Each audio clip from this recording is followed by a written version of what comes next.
Nirmala Kenyam, Bia Kamalka no online TV channel. Took on Keller to be conquering which Kaso Sudan. Kalar Banaling Te, Kalar Shupkadiok, Bana right Katin Con Lat Corodian. Kenyam, Banacon Ladning Kor and Con Lat Corodian. Ken Kononiam ka no online TV channel and Walle, Shanga Jandangro with a row, Kapai di Ron Kinda Dangro with a Jandangro with a DH. Ban roy nitin kon lat ko de re kori re wika so Sudan bana kaling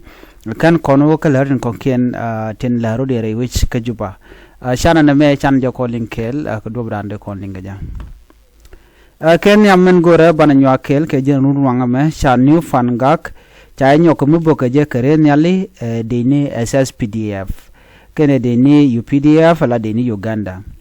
shiga to wad mishale kola nyang chikana bokarenial kajan gwada danante patianatin kini de content to pointin ka dual kana jibone nyen gwada danan chaga latin re we dan ka fangak na me new fangak ka do badana chalat keje ajan gwada danan chikana bokande ni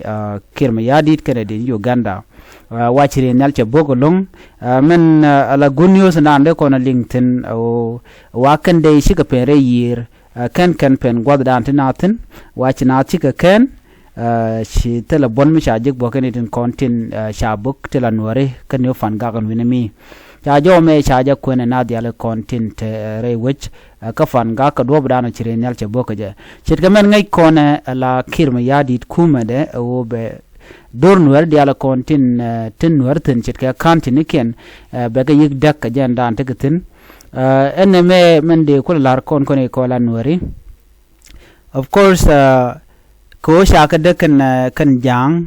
ka fan gak chaga jojan winimi o jen mi jet kaloy dian me shaka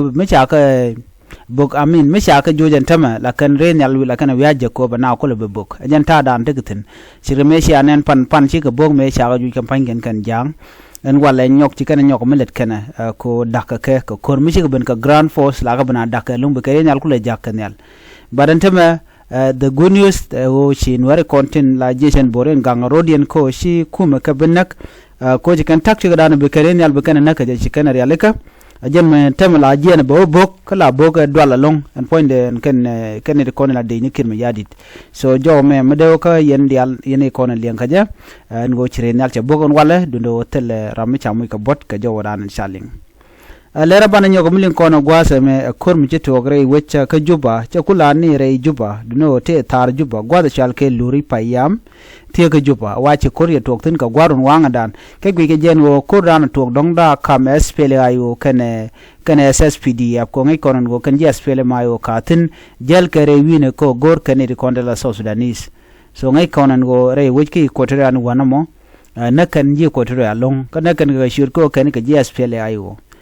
so nyokana ku bonden content door and am jigana jig bukana naga yo bukana o shagje spela yo ko dobdana let kana barateme ke jerun nga me kamen chalat wa kume SSPD aba ken nyen to kana kwal ku jeno muga je spela yo wala ka ngane bat kor mo chere tin cha dei cha galing ka linga ka lure payam yo gwal dana shi chiler reben ke je bana kale na ling man shodo lan gimi ka lure ba yi update ke je kamen ci tuɔɔk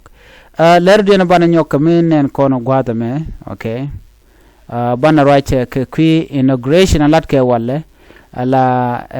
swearing ceremony ke kui bol mail de kon lar no ne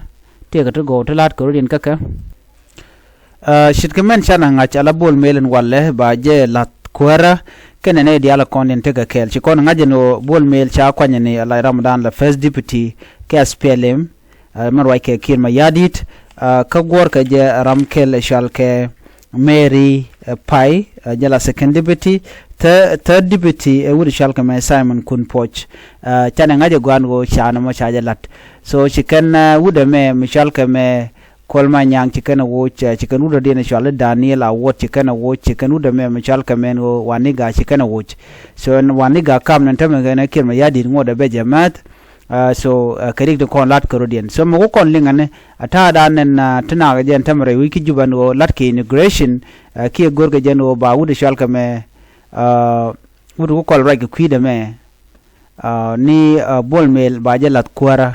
ano la kuäärä ba kame o ba ye jaka ramen nyam ke Ramadan and kef kume SPLA